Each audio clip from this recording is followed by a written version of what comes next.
iniciando mais um podcast Escola da Graça. Olá, você que está sempre aqui conosco às quartas-feiras, você que acompanha pelo YouTube do Pastor Aloysio, você que está no aplicativo da rádio em todos os lugares do mundo. Seja abençoado. Já quero dizer que o Pastor Aloysio sempre vem aqui com uma história diferente, com respostas abençoadoras e nós aqui com perguntas infinitas.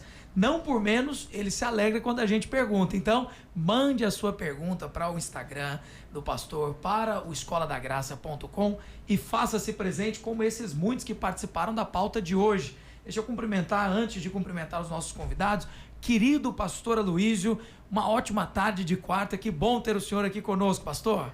Boa tarde, pastor Guilherme, é uma alegria imensa a gente estar junto aqui toda semana. E louvo a Deus pela vida de cada um que tem se conectado conosco, seja pela internet, seja pela rádio, e tenho certeza, estão recebendo alimento de Deus. Você sabe, muitas pessoas não entendem o que é o alimento espiritual.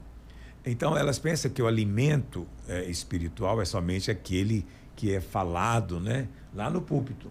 Mas não, nós nos alimentamos mutuamente, né, quando nós falamos a palavra para edificar uns aos outros, e até mesmo em momentos como esses, contraídos, em que nós conversamos livremente, pão do céu é liberado. Então fique atento, você vai ser nutrido hoje também, em nome de Jesus. Aleluia! Estou começando a entender por que quando o crente vai despedir, é 3 horas para conseguir ir embora, né? Ô, irmão, Deus abençoe, depois a gente encontra, e lá vai conversa.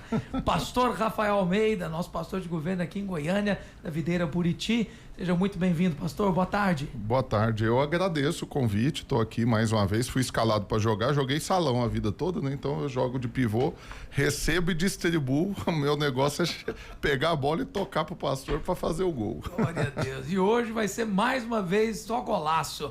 Hoje, como nós dissemos no programa anterior, nós vamos ter a participação de alguém que ouve o podcast da Graça. Olha para você ver, o Escola da Graça Cast começou com pastores participando. E o pastor Aloysio diz, Guilherme, pode abrir a participação de irmãos que acompanham o podcast. E ele, não por menos, estava em Goiânia junto com a igreja dele, vem de Pindamonhangaba, estou aqui com o nome dele, é o querido Douglas Lima. Douglas de Lima, vem de São Paulo, Pindamonhangaba, e é da Videira, está aqui para compartilhar e também perguntar para o nosso pastor. Douglas, seja muito bem-vindo ao podcast Escola da Graça. Boa tarde, pastor Guilherme, boa tarde, pastor Rafael, pastor Aloysio.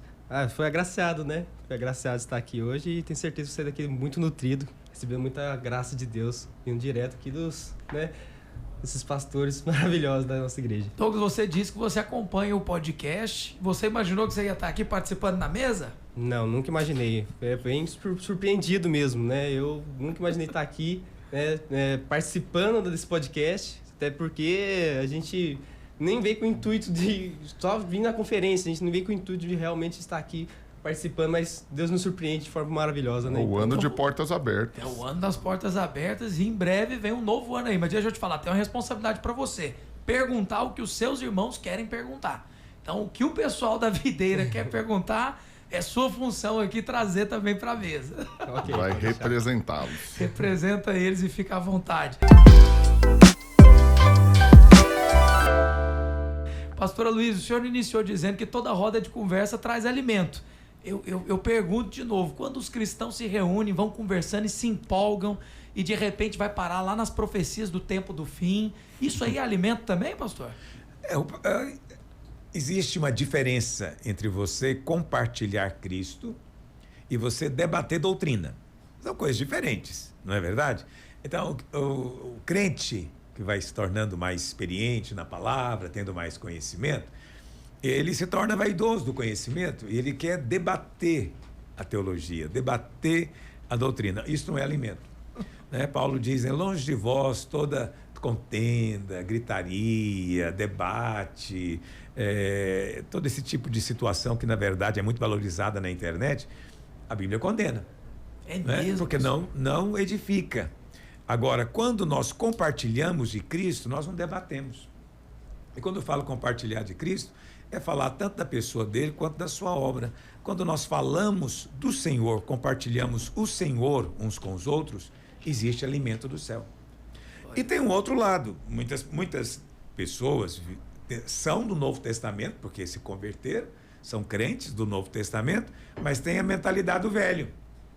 E aí, às vezes, eles também se sentam para condenar, né? Para julgar e condenar. Também isso traz morte. Então, é preciso falar sempre palavras que trazem vida, que edifica. Isso sim vai ser alimento. Qualquer outro tipo de conversa pode ser morte. Amém. Até os discípulos, em algumas passagens, dizem, né, pastor? Não era sobre isso que Jesus nos falava? Até sobre reconstruir o templo em 3 dias. Quando Jesus ressuscita, de repente cai a ficha dos discípulos. Era isso que Jesus estava falando. Agora, uma coisa é debater, outra coisa é quando você vai compartilhar e os outros vão acrescentando algo. Então, nesse assunto de escatologia, acho que é o assunto que mais tem chutologia. As pessoas, elas simplesmente dão palpites, né? Eu acredito que vai ser isso, eu acredito que vai ser aquilo. Então, Deus não faria tal coisa. E na opinião dele, ele descarta algumas profecias, né? Então, o que acontece é isso às vezes, né? Mas é um assunto maravilhoso. O crente que não vive nessa dimensão, lembrando da volta do Senhor, ele tem uma vida cristã deficiente. Sim. Por quê? Por que deficiente? Porque ele fica pensando que é só aqui, que tudo se resume a essa vida, esse tempo, esse lugar, as coisas físicas, materiais, e não é assim. Então, quando ele lembra da volta do Senhor, da glória, da glorificação que vamos receber, ele se torna menos apegado. Amém.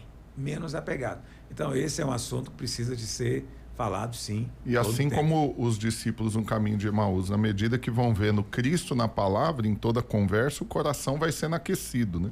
Então, no final, o termômetro do coração, na hora que termina a conversa, vai ver o tanto de Cristo que foi mostrado. Né? Se o coração terminou aquecido, né? ou esfriou no meio daquela conversa. Amortecido. Né? É triste isso. Que loucura. Agora, dá para descobrir uma pessoa que é apaixonada por Jesus pelo quanto ela fala de algo, né, pastor? Exatamente. Bom, Por quê? Por que disso? Por quê? Porque a Bíblia fala, Jesus quem disse? A boca fala do que está cheio o coração. Então, muitas pessoas acham assim, não, se eu controlar a língua, está tudo bem. Mas a língua é um problema, eu concordo. Mas antes da língua tem um problema maior, que é o coração. Tudo que vem na sua boca saiu do coração. Eu costumo dizer o seguinte, o coração é a caixa d'água, a língua é a torneira. Fechar a torneira não limpa a caixa d'água. A caixa continua suja. No dia que abrir a torneira vai sair sujeira, né? Agora, muda a caixa d'água, limpa a caixa d'água, que naturalmente as palavras fluem. A gente às vezes quer fazer as coisas, né, com base apenas numa ordem, mas Deus quer que as coisas fluam. Então, por exemplo, evangelizar, né? Evangelizar é um assunto tão importante. Mas muitas pessoas veem o evangelismo como um tipo de uma lei. Sim. Ele tem que cumprir esse mandamento. Ministério obrigatório. Tem que cumprir esse mandamento. Mas não é essa a ideia do Novo Testamento. A ideia do Novo Testamento é o seguinte, você vai estar tão cheio de Cristo que você vai inevitavelmente falar dele. Inevitavelmente. Porque a boca fala do que o coração está cheio. É aquele filho que ele não tem para onde correr, se parece com o próprio pai e todo mundo que vê fala, pai, mas é a cara do pai dele. Tá na natureza dele, né, pastor? Exatamente. Mas eu gosto mais da ilustração nesse caso, é do cara apaixonado, né? Da moça apaixonada. O coração está cheio, ele só consegue falar disso. Então você encontra um casal que está se arrumando para casar. Eles não vão falar de outra coisa. É verdade. É só casamento, casamento, casamento. Por quê? O coração está cheio disso. Aí a boca fala.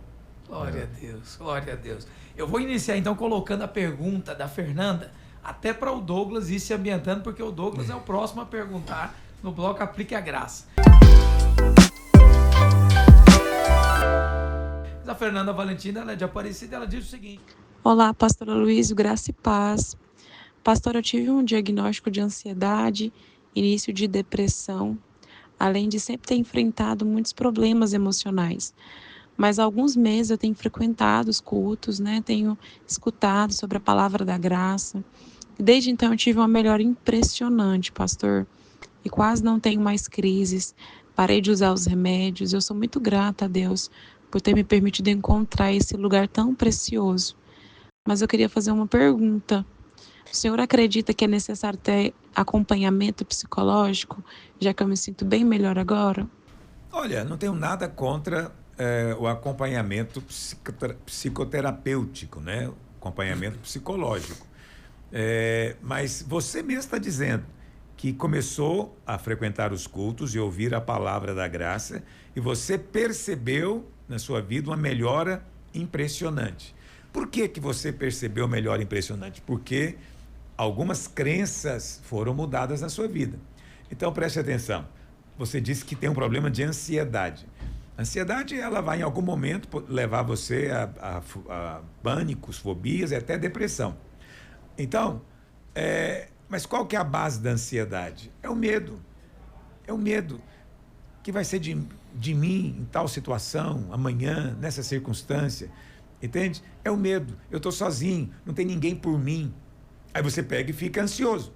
Mas de repente você chega e começa a ouvir a palavra do Evangelho de que você é amada, que você tem um pai e que seu pai não te abandona e que se ele cuida das aves do céu, vai cuidar de você também, você que é filha. Quando você ouve isso, abre o coração e começa a crer, o que acontece? A ansiedade vai passando. Às vezes não passa de uma vez, porque você está habituada, a sua mente já se habituou a viver de maneira ansiosa. Mas à medida em que você ouve a palavra e o medo vai desaparecendo, vai surgindo descanso dentro de você. É isso que tem acontecido. Então, você especificamente, Fernanda, não precisa de fazer terapia de nenhum tipo, ok? Mas ao dizer isso, não estou aqui dizendo que psicólogos não ajudam. Eu acho que cooperam sim, ajudam, podem fazer diferença sim na vida das pessoas. Mas o que eu recomendo para você é continue tomando esse remédio que está te fazendo bem. Então você está ouvindo a palavra e a palavra está mudando a sua vida. Isso é mudança de vida. A maior parte dos religiosos vê mudança de vida apenas como no lado moral, né? Um aspecto moral, mudou o comportamento. Mas a verdadeira santidade, a verdadeira mudança de vida é ter paz. Amém. O ansioso não tem paz. É verdade. Quem vive com medo é atormentado, todo o tempo atormentado, não é? E agora você está sentindo paz, sua vida foi mudada. Esse é o começo de tudo. Glória a Deus. Pastor, essa frase do senhor, ela é muito verdadeira. A falta de paz, ela não é só para quem tem depressão, não. Tem muita gente com falta de paz. É impressionante como existem muitos crentes vivendo hoje debaixo de medo. Muitos com medo de Deus. Sim. Então, olha, se você for em qualquer psicólogo aí, o que mais tem lá é crente. É inacreditável, né? Aí a gente fala, poxa vida, a gente está na igreja pregando para as pessoas serem transformadas e elas estão precisando mais terapia, porque o que tem sido pregado em muitos lugares é para ter medo. Então tem medo de perder a salvação, tem medo de não cumprir as condições para ser abençoado, tem medo da ira de Deus, ele tem medo do diabo, ele tem medo de tudo. Meu Deus. Então é uma vida cheia de medos. Quem vive assim não tem paz. Só tem paz se você entender que Deus não é mais contra você, né? Se Deus é por nós, entendeu? Quem vai ser contra nós? Esse é raciocínio bem simples. Mas quando você acredita que Deus mudou de time, Deus está no time agora do lado de lá, jogando contra você. Você vai pedir para ele te ajudar dele mesmo. Entendeu? Aí você não acredita que ele vai te ajudar, porque você não merece ser ajudado, você não fez por onde. Então o resultado é uma vida ansiosa e angustiada. Essa é a realidade da vida da maioria dos membros de igreja hoje em dia. Triste falar isso. E entra no que o senhor falou anteriormente sobre o fluir, né? Na medida que a pessoa está se enchendo de morte, ela está fluindo para um caminho de morte. E ela vai falando disso, vai meditando nisso, vai consumindo conteúdos que falam disso. Aconselhei essa semana uma pessoa, pastor, que ela literalmente, ela estava fazendo pesquisas para já descobrir como suicidar, formas de suicidar. Por quê? Porque é tudo que está fluindo, de pensamentos, de tudo que está enchendo o seu coração, são pensamentos de morte. E aí eu fiz justamente uma tarefinha com ela de se encher da palavra. Orei com ela, mas coloquei ela para se encher da palavra. Também tem acompanhado, né? E aí no quarto dia o veredito dela já é exatamente o mesmo. Ela substituiu os pensamentos já de morte, se enchendo e meditando na palavra. E está fluindo agora a vida, né? E já está se enchendo disso. Porque ela entendeu e creu que é amada. Amém. não é? Que Deus é por ela, que a ira de Deus não virá mais sobre ela. Por quê? Porque em Cristo ela foi totalmente perdoada. Amém. Esse é um ensino fundamental, né? Nós estamos aqui na Escola da Graça, o centro da pregação do Evangelho é o perdão. Perdão total. Você foi totalmente perdoado. Dos seus pecados todos, passados, presente e futuro, foram cravados na cruz. Ah, pastor, não consigo entender como que o pecado futuro pode ter sido perdoado. Simplesmente pelo motivo de que, quando Jesus morreu na cruz há 2000 anos, toda a sua vida era futura, você não existia. E ele já morreu pelos seus pecados antes de você nascer. Por quê? Porque Deus está fora do tempo. Deus conhece todas as coisas. E ele lançou tudo sobre o seu Filho, para que nós pudéssemos ter livramento da ira. Ok? Então não há mais ira. Por que não há mais ira? Porque você já foi perdoado. Mas qual que é o problema? As pessoas acreditam no perdão parcelado. Ainda Não, eu fui perdoado até o dia da minha conversão. Mas daquele dia em diante, agora é por sua conta. Cuidado, cuidado, porque não é essa gracinha, não. Se você errar, se você pecar, Deus vai te pegar. Você pode perder a salvação. E ainda aquele pecado assim, pastor, esse pecado eu não tive a intenção, mas esse aqui eu tive a intenção, então Deus não vai perdoar esse aqui. Aquele pecado eu não planejei, mas esse aqui eu planejei e Deus sabe. Pois é, se você baseia o seu perdão nisso, você está dizendo o quê? Que você precisa de... Esse é um ensino comum, né? Primeiro, confessar o pecado. Agora, esse ensino da confissão é um problemático. Por quê? Se você só é perdoado do pecado que você confessa, o que dizer do pecado que você não lembrou, você esqueceu? E o que dizer daquilo que você nem sabia que era pecado, mas era pecado? E fez.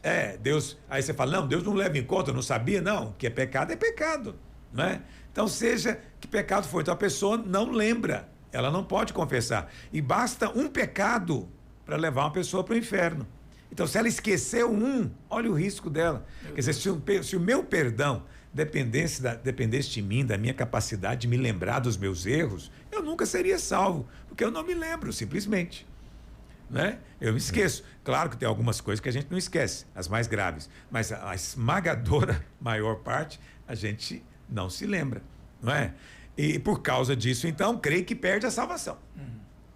Você sabe, tem um pastor, amigo meu, e ele já é falecido, mas quando eu era jovem, eu perguntei para ele, falei, pastor, você crê que a salvação é eterna?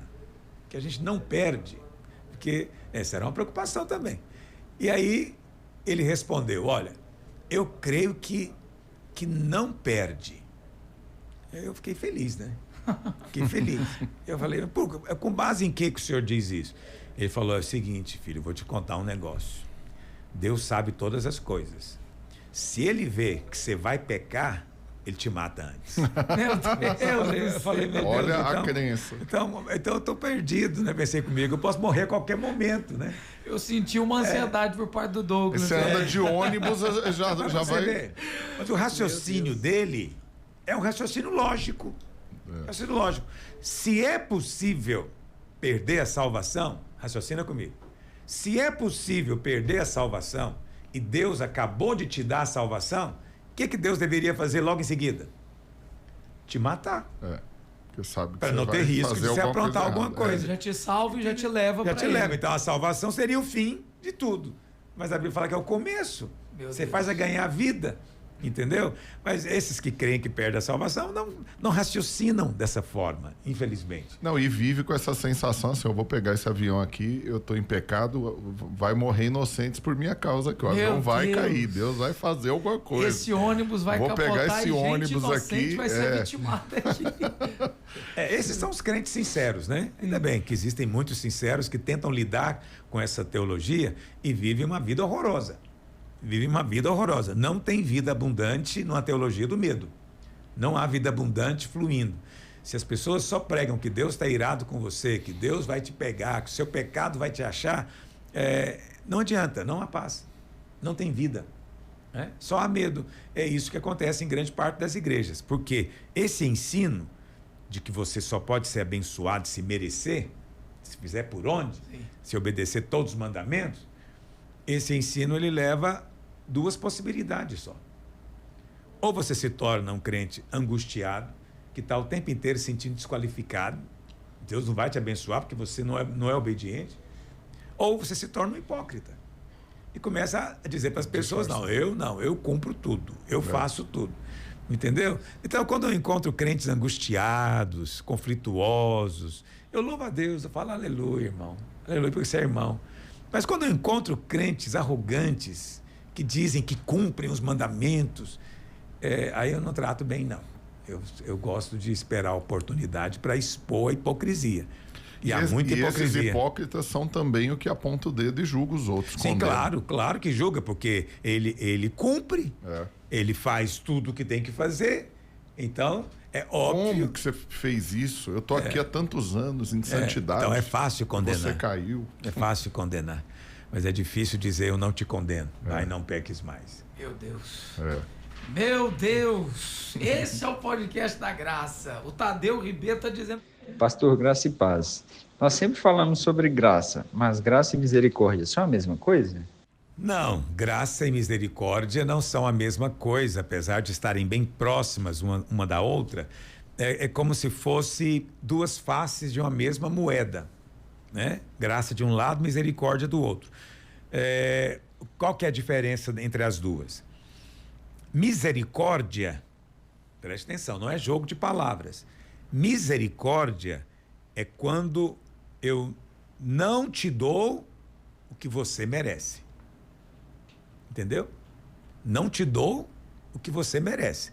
Você merece o inferno, mas eu não vou te dar o inferno. Graça é quando você recebe o que não merece. Então você não pode receber graça de salvação, nada de Deus. Então você não merece. Aí Deus faz o quê? Te dá graça. Então, a misericórdia, ela é boa, porque ela te livra do juízo. Mas a graça consegue ser melhor ainda, porque ela te dá algo. Ela não apenas te poupa da condenação, porque se eu fosse só livrado da condenação, eu já estaria feliz. Sim. Se eu fosse só livrado do inferno, aleluia. Não tivesse mais nada. Só que a graça de Deus, ela vai muito além. Então ela te faz filho de Deus, co-herdeiro com Cristo, te faz participante das glórias do céu. Então, isso é graça. Mas tem uma ilustração, que eu sempre gosto de falar, que ela é muito simples e fácil de você entender esses conceitos. Vamos imaginar que eu estou ali no jardim da minha casa, ali, observando um rapazinho, adolescente, ou já saindo da adolescência, aprendendo a dirigir no carro do pai. Ele pegou o carro do pai, o pai nem sabe, e ele está ali tentando dirigir o carro. Vamos imaginar que esse garoto, então, vem com o carro e pá, arrebenta o meu muro. Ah, meu pai. Arrebentou Logo o na meu casa muro. do pastor Luiz, olha de quem que ele vai bater no muro. Aí, eu chego lá, eu posso ter 3 atitudes. Há 3 possibilidades. Sim. Primeiro, eu posso agir com justiça. O que é justiça? Você quebrou meu muro, seu pai vai pagar agora. Você vai resolver isso com ele. Porque eu quero meu muro de volta. Isso é errado? Não, isso é certíssimo. É justo. É justo, mas eu não quero justiça. Não, eu quero outra coisa. Então, justiça é a primeira possibilidade. Essa é a que a maioria escolhe, né, pastor? Se Deus fosse justo com as suas obras, você vai para o inferno. Você não tem como construir o muro de novo, usando a ilustração. Sim. Segunda possibilidade, eu posso usar de misericórdia. Isso. O que é misericórdia? Eu digo para o rapaz, faz o seguinte, vai embora da sua casa. Vai consertar o seu carro, que eu conserto o meu muro. Vamos esquecer o assunto. Já está melhor. O que é isso? Já é muito É bom. misericórdia. Misericórdia. Né? Mas o que é graça? É a terceira possibilidade. Graça é eu chegar para o garoto e dizer, olha, eu amo você, eu vou consertar o seu carro e eu vou te ensinar a dirigir. Meu Deus. Isso é graça. Eu assumi o meu prejuízo, assumi o prejuízo dele e ainda vou dar para ele algo que ele não tinha. Você não tem um professor? Eu vou te ensinar. Isso é graça. E na hora que tirar a carteira, eu vou te dar um carro melhor, vou trocar para Então você. veja, a graça ela é absurda, a graça é loucura. O ímpio, As pessoas do mundo até entendem a misericórdia, mas a graça deixa o diabo enlouquecido, porque ela vai além, muito além. Mas o triste é que muitos crentes querem viver com base na justiça, nem misericórdia, é justiça. Receber o que merece. Então, não sei se essa ilustração te ajudou, mas eu acho que é fácil de compreender. Ajudou demais. Eu me lembrei até da história do sheik árabe, pastor, que aconteceu de verdade. O filho chamou vários amigos para o aniversário, ele dá um Porsche para cada amigo que foi para o aniversário. Eita. Fico pensando, meu Deus, né? A graça de Deus ultrapassa qualquer linha da bondade humana. Infelizmente, a palavra às vezes tem sido usada demasiadamente, ela vai perdendo o brilho, né? Mas o significado, quando você para meditar e você usa de ilustrações como essas, ela ganha uma dimensão enorme. A graça de Deus é loucura. É loucura. Tem muitos crentes que já me disseram isso. Não, esse Deus está bonzinho demais. Esse Deus que você prega é bonzinho demais. Eu falei, você não tem noção da bondade de Deus. Você não tem noção de quão bom Ele é. Você está achando que eu estou falando é bom demais para ser verdade. Mas eu te digo, eu não estou falando nada. Existe muito mais para te falar ainda. Aleluia. Mas, E até esse filho do sheik que deu o Porsche, ele deu confiado no dinheiro do pai.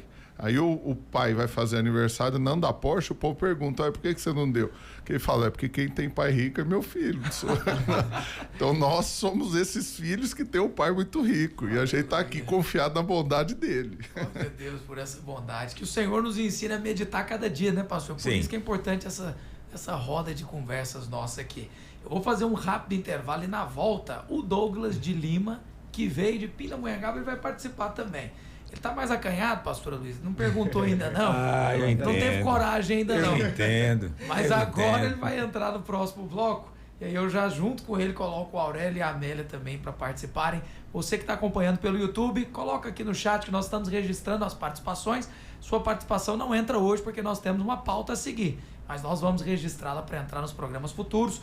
Não sai daí, o Escola da Graça Cast faz um rápido intervalo. Nós já voltamos.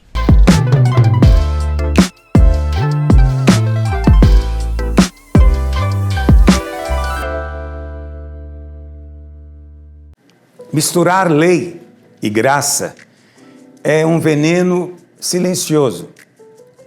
Eu vejo pessoas dizendo que creem na graça, mas vivem como se ainda estivessem no Velho Testamento, no deserto da lei. Vivem tentando merecer a bênção de Deus, tentando provar algo para então poder ser qualificado para ser abençoado. A verdade é que, pela obra de Cristo no Calvário, tudo está consumado. Mas essa é uma verdade que poucos conhecem. E essa é a verdade revelada no livro de Hebreus. O livro de Hebreus foi escrito para exortar a igreja a não voltar à lei, a não decair da graça. Por isso, o livro de Hebreus é extremamente relevante para nós hoje. Eu diria que é a palavra de Deus para nós hoje. Por isso, nós vamos começar uma imersão.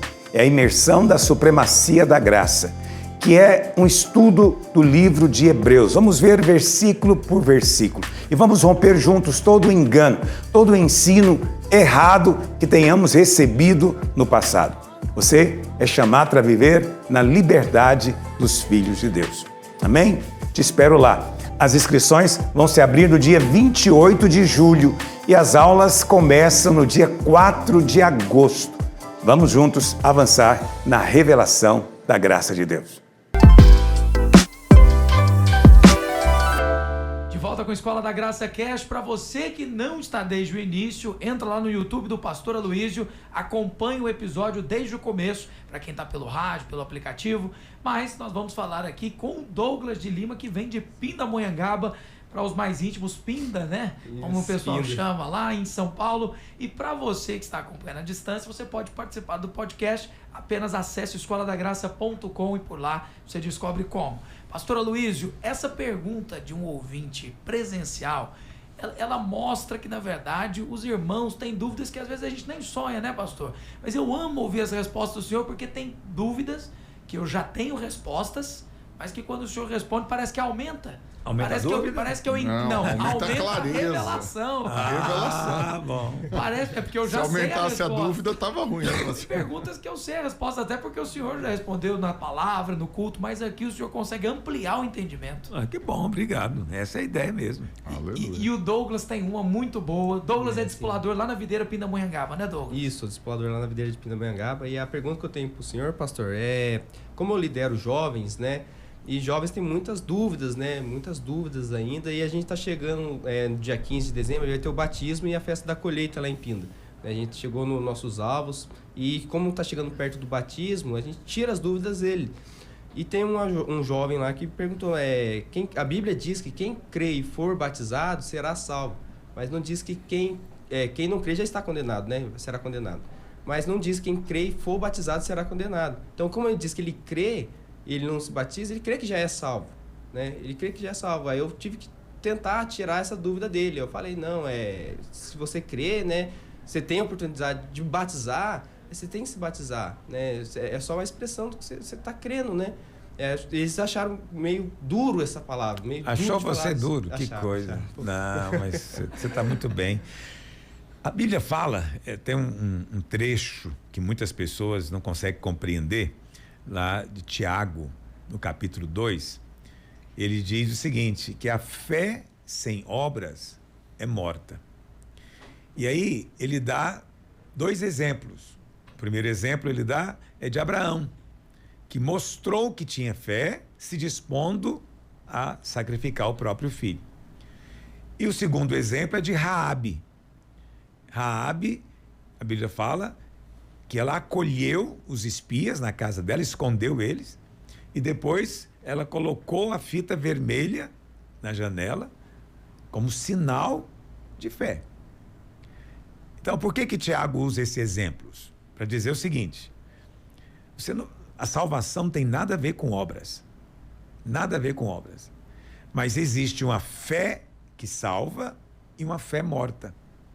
Aí Tiago diz, você não sabe que até os demônios creem e tremem, mas nem por isso são salvos. Entendeu? Porque às vezes você está conversando com alguém e ele fala, não, eu tenho Jesus, eu creio em Jesus. Entendeu? Ele diz que crê, mas a fé dele não é uma fé que assumiu um compromisso, não é uma fé que foi para o lado do Senhor, não é? É só uma coisa de boca para fora, não é de coração para dentro. Aí Tiago diz, olha, você precisa de ter algum sinal, alguma obra que mostre que você creu. Então, já passei por essa experiência com centenas de novos convertidos. Então, ele converte.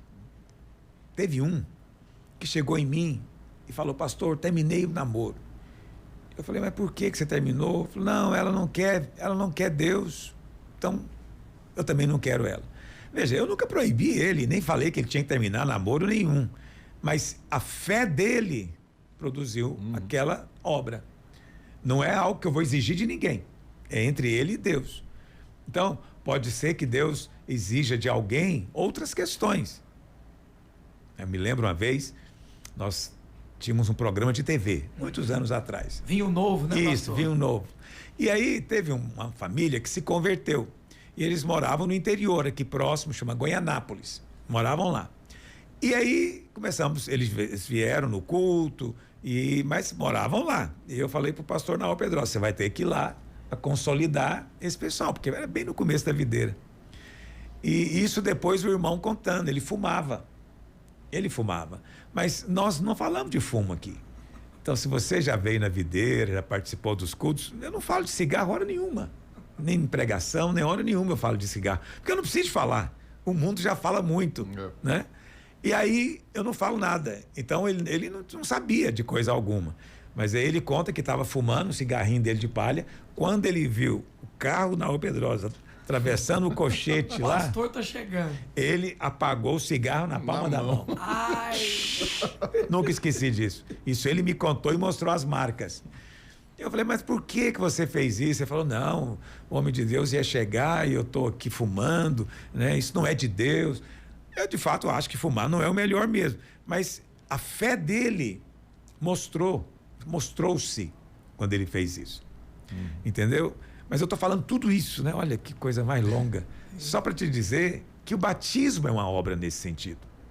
O batismo não salva, entendeu? Aquele irmãozinho que terminou o namoro, ele não foi salvo porque terminou o namoro, entende? Aquele outro que parou de fumar, não foi salvo porque parou de fumar. Ele foi salvo porque creu. Mas a fé dele foi demonstrada. E o batismo é uma demonstração de fé. Aleluia. Entende? Então, quando a pessoa diz, eu creio, mas não quero ser batizado, você está certinho. Essa fé não pode salvá-lo. Por quê? Porque ele não quer compromisso. Ele quer crer em Jesus, mas não quer ir para o lado do Senhor. Então, Tiago diz, sua fé é morta. Ele ainda pergunta, pode acaso semelhante fé salvá-lo? Então, o batismo, ele é importante nesse aspecto também, né? Ele também é uma celebração da sua fé. Você creu que foi salvo.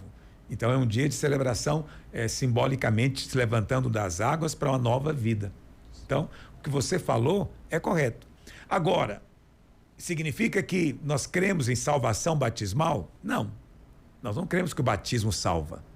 Mas nós cremos que se a pessoa creu e não quer ser batizada, ainda não é salvo. Entendi. Entendeu o que eu estou dizendo? Está num processo, né, pastor? Porque tem a salvação imediata, alguns têm essa experiência. Não, a conversão é um processo. A salvação é um momento. Isso. É só uma questão de precisão. Conversão, isso. A conversão é um processo. Tem um dia que ele se deixa persuadir, nesse dia ele recebe a salvação. Isso. Né? Então, a salvação é no momento. A conversão, às vezes, é um processo. Então, o que acontece? Se a pessoa não quer o batismo. Mas vamos imaginar uma outra situação. A pessoa quer ser batizada, está com o batismo marcado, mas ela vem a falecer antes disso. Aconteceu. Então, isso não afeta em nada, porque a salvação não é pelo batismo. Sim. Entendeu? Ele não batizou por alguma contingência. Mas sempre que eu tenho oportunidade e a pessoa pode, prefiro que ela se batize. Tem uma situação que acontece bastante lá no meio dos jovens, né? Que é, ele quer batizar, mas só que os pais não deixam. Enquanto é menor de idade. Infelizmente, é ruim, é uma situação ruim. Na minha opinião pessoal, é uma situação em que a rebeldia aos pais, ela seria virtuosa diante de Deus, mas nós recomendamos que obedeça. Obedeça aos pais. Se eles não querem que você batize agora, não tem problema. Vai batizar quando fizer 18 anos. Ok? Ele não vai perder a salvação por causa disso, ou deixar de ser salvo por causa disso. Ok? Mas pode ser que às vezes contrariar o pai e a mãe seja um sinal de uma fé viva, né? Então, mas a gente mesmo não manda ninguém fazer isso. Sim. O que a gente fala obedece. Se o jovem chegar lá, não, escondido aqui, batiza aí para batizar. Se isso acontecer dessa forma como você está falando, né? Entendeu? Já tá no podcast. Que não pode você próprio programar isso para ele, né? Não. Então, assim, a gente orienta que obedeça aos pais, mas a Bíblia fala que um pai e uma mãe não têm direito de impedir o filho de buscar a Deus. Não tem esse direito. O pai e a mãe têm limite. E o limite é esse. Quando o jovem vai buscar a Deus, o pai e a mãe não têm autoridade para impedir. Por isso que Jesus disse que ele veio trazer espada, separação dentro da família. Por quê? Porque quem ama pai e mãe mais do que a mim, ele disse, não é digno de mim. Né? Então é óbvio que ele vem na frente de tudo e de todos. Mas a gente, por uma questão de bom testemunho, né, de respeito, a gente fala para ele, espera e terá 18 anos, já que os seus pais não concordam. Com 18 anos você decide por si só. Pastor, e até como essas expressões, essas obras da fé, né, nos países com perseguição, por exemplo, onde inclusive os pais ameaçam e cumprem, né? Ameaça, às vezes até matando o filho que decidiu assumir a fé cristã, né, em Cristo, uma vez que eles são ali muçulmanos, radicais. E essa obra de fé se manifestando dessa forma serve até de testemunho para que outros também decidam. Olha, nos países muçulmanos, onde há perseguição ao cristianismo, você pode crer em Jesus. Você pode até ir no culto da igreja. Entendeu? Mas se falar Mas que vai batizar... se batizar, você pode morrer. Que coisa. É. Frequentar o culto, crer é uma coisa. Você pode falar, não, crê em Jesus também. Se você conversar com um muçulmano, ele vai dizer, não, também crê em Jesus. Estou esperando a volta de Jesus também. Meu Deus. É sério. Entendeu? Mas se você fala, então, vamos batizar. Aí não pode. Entendeu? Então, eles sabem o valor do batismo. Então, nesses países, batismo é um negócio seríssimo. Seríssimo. É motivo de realmente ser preso. Tem lugares que a pessoa pode ser presa, é proibido converter-se. Meu pai. Então ele pode ir para o culto, pode ouvir a mensagem, pode até dizer que crê. Ninguém vai impedir ele. Mas ser batizado é proibido. Entendeu? Eu acho que isso é interessante, porque são lugares onde as pessoas percebem o valor do batismo, que às vezes aqui os crentes não percebem. Descrente percebe também aqui. Sim. A pessoa que não é crente, e se você falar para ela do batismo, é a mesma coisa. Entendeu? Você crê em Jesus? Creio.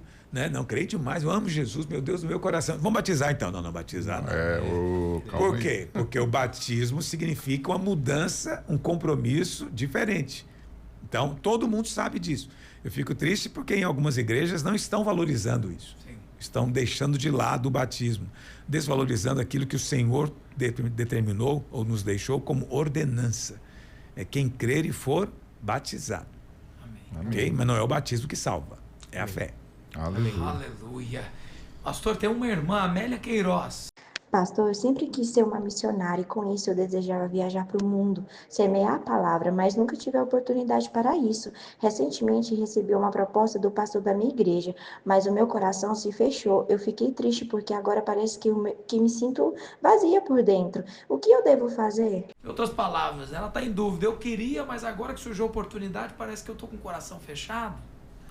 Olha, eu não sei exatamente em que circunstância, Amélia, você vive ou quis ser missionária.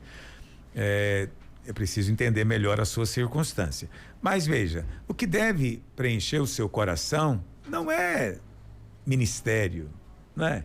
Então não é o fato de eu ser enviado como missionário que eu vou estar meu coração cheio agora, entendeu? O que deve encher seu coração é Cristo, é a pessoa de Cristo. O seu encantamento é com Cristo. O trabalho é só uma consequência, uma expressão, né, do seu relacionamento com Ele. Você o ama tanto e tem provado tanto dele, da sua graça, que você quer compartilhar com outros, ok? Então, eu não sei se essa proposta que o pastor fez para você é de você ser enviada sozinha. Se for, eu digo para você, não vá. Não vá. Mulher sozinha no campo missionário é sinônimo de problema. Perigosíssimo, né, pastor? Muito perigoso. Então, se é o seu caso, Amélia, não sei, como eu disse, eu não sei como é que igreja você é. Se for o seu caso, realmente você não tem que ir, né? Segunda coisa, mesmo que seja parte de uma equipe, né, que tem aí vários casais que vão junto, você está dizendo que o seu coração se fechou. Foi. Então, se o seu coração se fechou, é porque não é de Deus. Nós fazemos tudo com base na paz. Você sabe, a maneira como Deus me guia, o Espírito me guia, eu diria assim, 95% do tempo, ou seja, quase todo o tempo, é por meio da paz. Glória a Deus. Meio da paz. A palavra de Deus diz lá em Colossenses que a paz de Cristo é o árbitro. Então a paz é que decide, né? Mas qual é o problema? É que a maior parte das pessoas, elas acreditam assim: eu vou orar para ver se eu tenho paz. Não é assim que a Bíblia ensina. Paz é o seu modo padrão, é configuração de fábrica. Quando você nasce de novo, você já tem a paz. O que você tem que prestar atenção é o momento que você perde ela.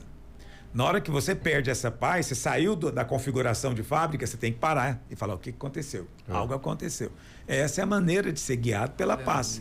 Mas tem gente que vai tomar uma decisão e fica um tempão tentando sentir paz. Não. Inclusive para os jovens, para relacionamento, esse é um dos pontos que mais pega, né? Pelo menos os muitos casos que eu já acompanhei, isso trava o processo de relacionar, de conhecer, de avançar, porque está esperando sentir paz, ou seja, um anjo aparecer, confirmar que é ele e tal, para avançar no relacionamento. É. Agora, se a pessoa perdeu a paz, ela deveria ser honesta logo e dizer, olha, não vai dar, não vai fluir. Não tô sentindo bem. Não tô sentindo bem com essa história. Aleluia. Melhor assim, né? Chato pro outro, mas... O duro é que o brasileiro, ele tem toda uma cultura para poder se falar não, né, pastor? Já falamos isso aqui. Não, na nossa cultura, é um negócio quase proibido, né? É uma grande ofensa. Exatamente. Uma grande Mas ofensa. tem também, pastor, uma cultura no meio dos crentes de pedir sinais também em tudo o tempo todo, né? Então é isso, em vez de ir fluindo, né? Essa vida que flui, né? Na paz, ele tá o tempo todo, agora me dá um sinal, Deus. Se cair uma folhinha daquela árvore ali é porque o senhor quer. Se não cair é porque não quer. Se olhar para mim é porque... Desse jeito, realmente. E eu já sei a resposta que eu aprendi com o pastor Luiz. Orai, orai, orai. Se eu fosse contar as histórias dos irmãos, os irmãos, eles vivem realmente noutra dimensão. Então, tem que ter muito cuidado com a superstição e o misticismo, que não faz parte da palavra de Deus. Então, a paz é algo perceptível. Não é algo difícil de você perceber. Então, eu estou em paz aqui agora. Mas, de repente, quando eu perco a paz, vem no lugar da paz o quê? Um mal-estar, uma angústia. Sim. Entendeu? Quando eu perco a paz, eu procuro avaliar o que está acontecendo. Eu decidi algo, falei algo, entendeu? Eu procuro ver qual é a fonte. Sim. E, invariavelmente, o Espírito nos guia da maneira correta. Pastor, uma coisa interessantíssima também é que tem irmãos que dizem, Deus falou comigo. E usa isso de recurso para decidir coisas que Deus jamais entraria. Por exemplo, Deus falou comigo que você vai casar comigo. Você fala, não, pera, como assim? Deus está decidindo a minha vida e está te contando só para você, não contou para mim? Isso aconteceu comigo mais de uma vez. Claro, muitos anos atrás, quando eu era jovem, solteiro, né? Então, muitas moças, muitas mães de moças, né? Chegavam em nome de Deus. Meu pai. Em nome de Deus. Deus falou comigo. Então, é muito estranho. E eu falava, mas Deus falou com você? Mas engraçado, né? Eu estava com ele e ele não me disse nada. Ele não me falou nada. Estava no telefone com ele agorinha. Eu estava com ele. Ele não mencionou nada para mim. Eu falei, quando ele falar comigo, aí vamos ver o que vai acontecer. Mas não é essa coisa de você jogar responsabilidade em Deus por escolhas que são suas, é muito ruim. Sim. Entendeu? Tem muita gente que acredita que ser guiado pelo Espírito significa que você não pode escolher mais nada. Entendeu? Eu vou almoçar, não posso escolher o que eu vou comer. Entendeu? Então ele está o tempo inteiro responsabilizando Deus pelas escolhas. Se der errado, a culpa é do Senhor. Deus que mandou. Foi do Senhor, né? Ou então não ouvi direito, porque tem esse outro irmão também. Mas tem o que terceiriza, pastor. Tem um caso de uma irmã que eu acompanhei por uns anos que ela passou, como ela mesma falava, né? Passou do ponto de casar, porque já estava chegando nos 50 anos, mas que Deus tinha falado para ela quem era o marido dela, ela falou para o cidadão, mas ele não tem intimidade com Deus para ouvir Deus falar com ele. E aí, porque ele não ouviu, ela nunca casou, porque ela falou, nunca nem olhei para o outro, porque Deus tinha me falado. E aí ela vive inconformada com Deus, né? Porque eu tô aqui 20 anos da minha vida, paralisada, esperando o irmão ouvir. Só que no meio do caminho, o irmão casou com outro, tem filho, tá tocando a vida e ela travou a vida dela. Que tristeza. Mas fica a pergunta, Deus fala essas coisas? Tem pessoas que ouvem de Deus esse tipo de assunto, com quem casar, com quem não casar? Então, eu estou aqui falando mal de moças que falaram para mim. Mas eu falei para minha esposa. Nós começamos a nos relacionar, isso foi nos idos de 1987. Olha só. 88, 87. E eu comecei a relacionar com ela, e eu fui orar. E Deus realmente me deu convicção, certeza e paz. E naquela época eu já tinha essa experiência de ouvir de Deus. E aí nós estávamos namorando há um mês. Ela terminou. Oh, meu Deus. Ela terminou o namoro. É uma mulher louca. Ela não tinha noção do que estava perdendo. Como Ela não tinha noção do que estava perdendo. Mas tudo bem. Terminou. Aí ela terminou. No outro dia eu voltei na casa dela. Eu falei, você não vai terminar. Por quê? Ela falou, por que eu não vou terminar? Ela falou, porque Deus falou comigo que eu vou casar com você. Uau. Olha só. Aí Ela falou, então tá certo, porque eu não quero namorar. Só se for para casar. Ó, Ela é olha esperta, aí, que esperta isso. demais. Cheque Espertíssima. Convicção, já deu cheque Espertíssima. mais. Aí eu falei, pois é, então é isso que vai acontecer, porque Deus já falou comigo. Aleluia. Então, eu falo sempre para ela, eu casei por um mandato divino. Por isso que eu casei com você, né? Mas é óbvio, né, irmãos, que quando Deus fala algo assim, te dá essa convicção, vem acompanhado de todas as evidências normais da vida, né? Você se apaixona, você acha a mulher linda, tudo isso vai acontecer. Mas saber que Deus aprovou é muito importante. Sim. Tem irmãos que não dão sinais, né, pastor? Às vezes o irmão chega no pastor Luiz, pastor, Deus me chamou para ser um pregador da palavra. O pastor pergunta, o senhor está ouvindo a palavra? Não ouço tanto. Tem que dar o sinal. Eu costumo falar isso mais para quem quer ser mestre na palavra, né? Ele, não, eu quero a unção de mestre. Eu falo, não, eu posso orar por você, mas o que você está lendo? O que você anda estudando? Né? Você leu o que esse ano? Aí a pessoa fica um pouco assim, sem entender, porque ela acredita o seguinte, que ela vai receber tudo direto do céu. Vai fazer download, igual no Matrix. Tudo direto do céu. E aí você diz para ela que o grande sinal do mestre é ser um bom aluno, ela fica chocada. Né? Frustrada. Não, ela fica sério? chocada. Tem que voltar a estudar, então. Porque ela acredita que receber uma unção é isso, você vai fazer sem precisar de estudar.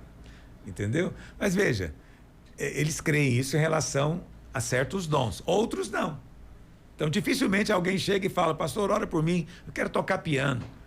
Eu falo, ótimo, você quer tocar piano. Você está estudando? Não, quero que você ore, porque depois que você orar, eu vou sentar no piano e vou tocar. Quase que incorporar ali. Entendeu? Quer dizer, não tem gente que faz isso. Não tem. Ele sabe que ele vai ter que orar, mas também tem que estudar. Mas com relação a ser um pastor, a ser um professor, um mestre, aí não.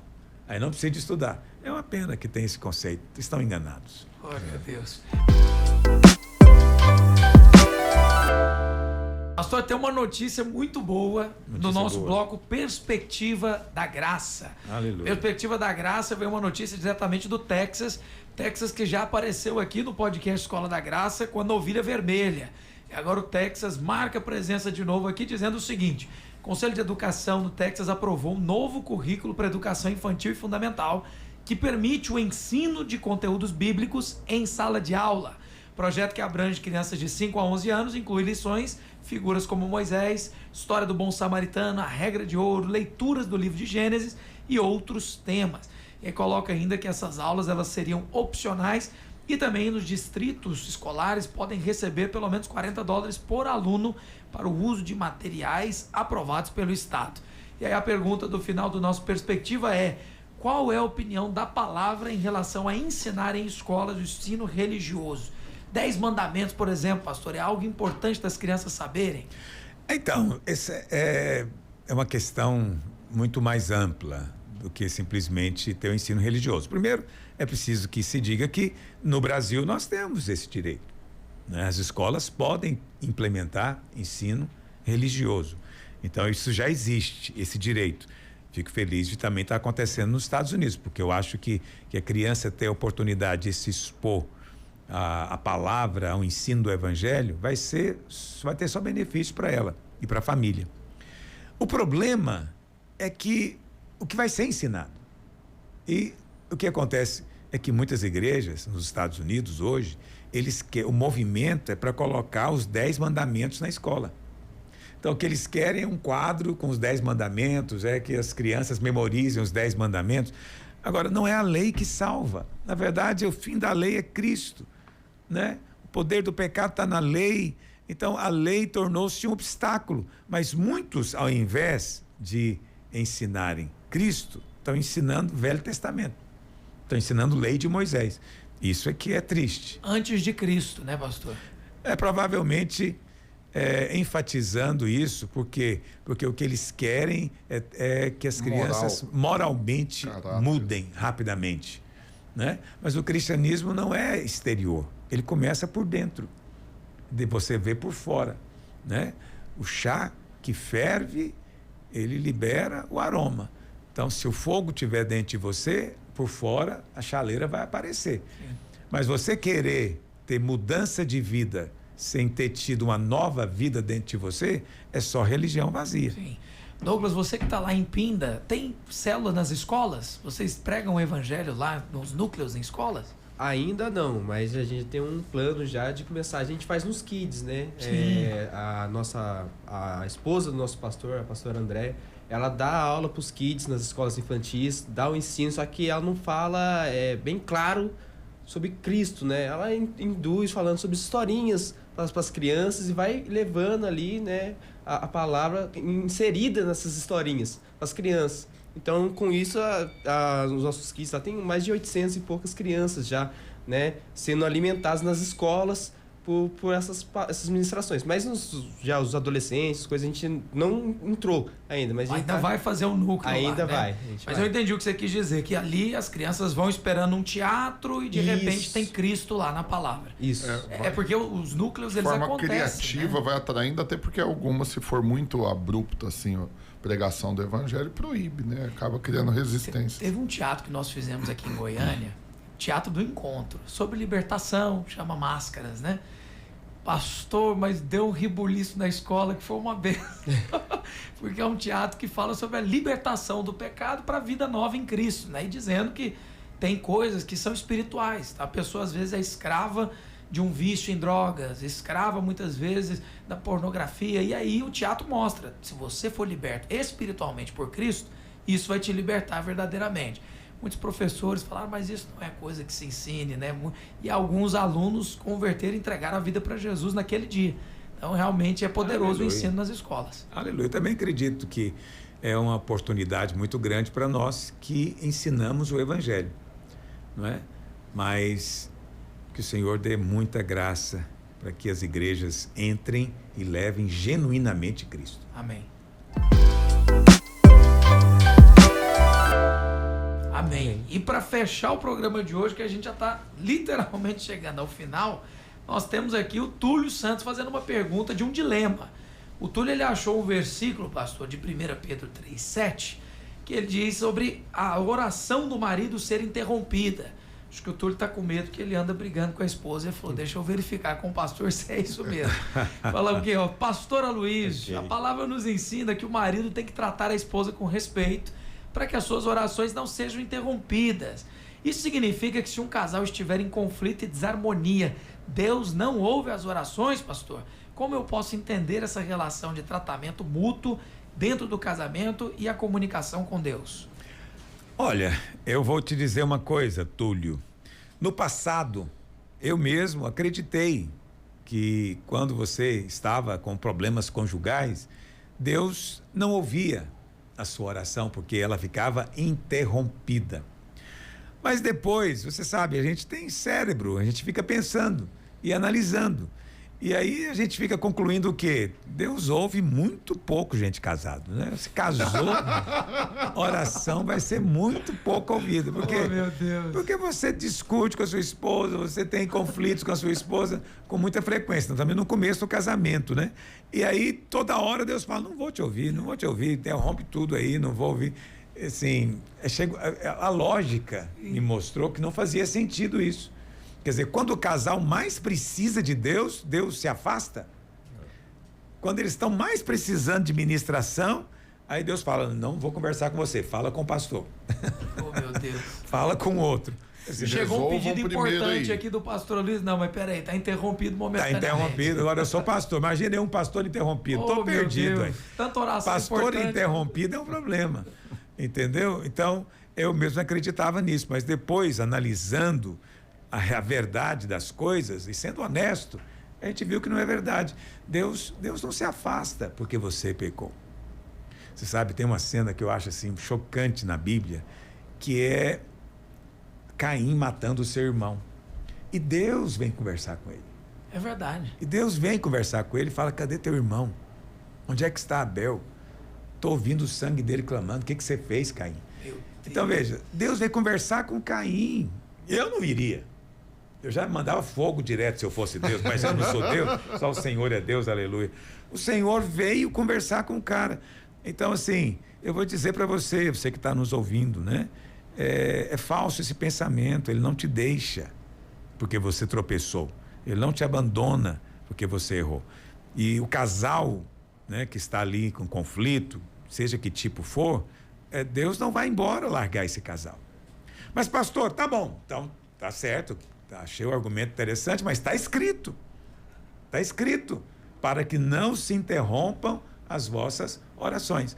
Então, eu vou te dizer o que eu creio sobre isso. É uma fé muito simples, é interpretar o versículo da maneira mais óbvia e direta possível. Qual que é a interpretação? Deus quer que casais orem juntos. Mas quando eles brigam, eles param de orar. Meu Deus. O problema não é as orações. O que interrompe não é Deus. Não é o acesso a Deus, é a prática da oração. Exatamente. Obrigado pela precisão.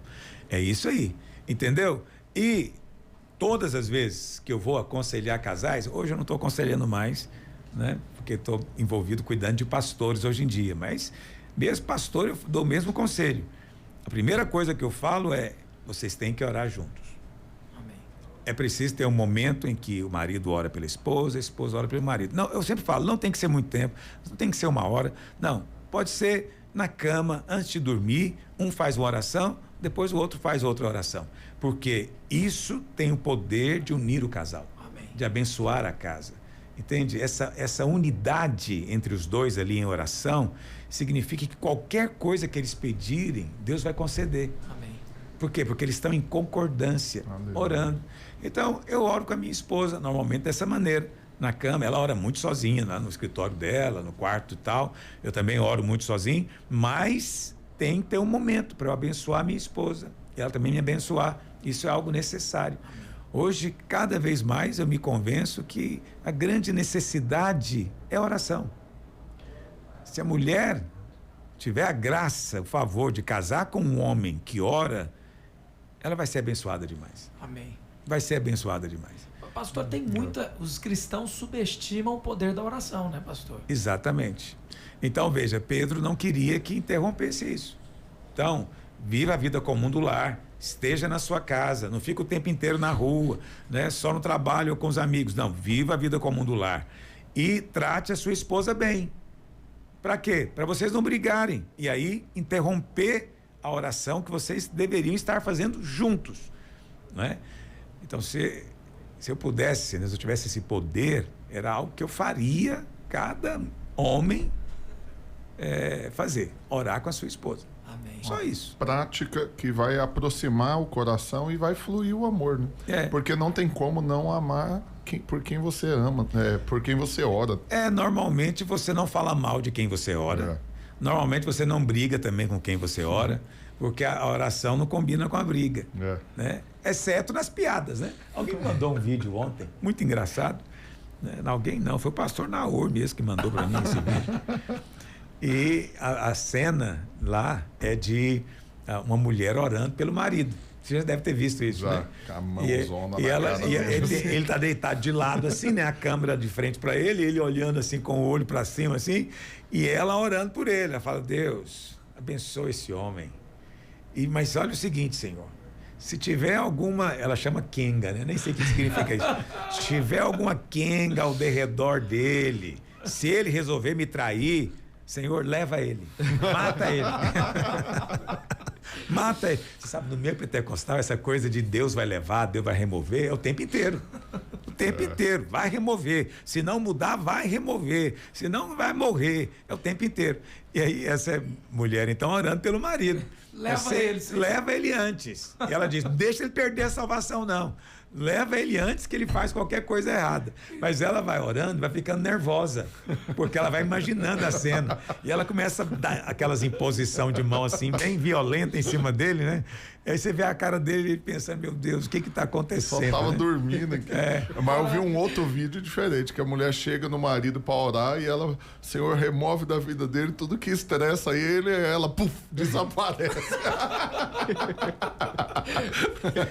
Bom, então, fora as piadas, né? Você deve orar. Mas não fique orando para Deus remover, né? Imagina um casal lá no quarto orando e um fala: Deus, leva ela ou leva eu. Né? Para um de nós dois ser feliz. Misericórdia. Você está rindo disso? Eu tô rindo. Mas já não consigo aconteceu. imaginar mesmo, pastor. Já. Meu Deus do céu. Eu já sentei uma vez com um casal e por acaso foi aqui nesse prédio aqui, minha sala era aqui, e eles falaram, pastor, é o seguinte, nós já decidimos, um de nós tem que morrer. Aí eu falei, quem vai matar? Eles falaram, Deus. Meu Deus. Eu falei, mas vocês já conversaram isso com o pai? Ele vai realmente matar um de vocês? Ele falou, não tem jeito, já fizemos de tudo, nós não aceitamos divórcio, não tem divórcio, então o único jeito é a viuvez. Ah, meu Deus. Viemos aqui pro senhor orar. Eu falei, mas orar para quê? Amarra uma pedra no pescoço e pula no rio. Tão simples. Quem quer se matar, eu tô te ensinando. Quem falou foi Jesus, nem sou eu. Amarra uma pedra no pescoço e pula no mar. Entendeu? Mas eles não querem fazer isso também. Então eles estavam aguardando todos os dias quem seria o Deus escolhido. viesse remover um dos dois. Ô, Senhor. Meu pai E eu vou te amado. dizer uma coisa. Eu sei que é chato falar isso aqui. Mas depois de 10 anos, os dois tinham partido. Ó, É mesmo, pastor. Os dois.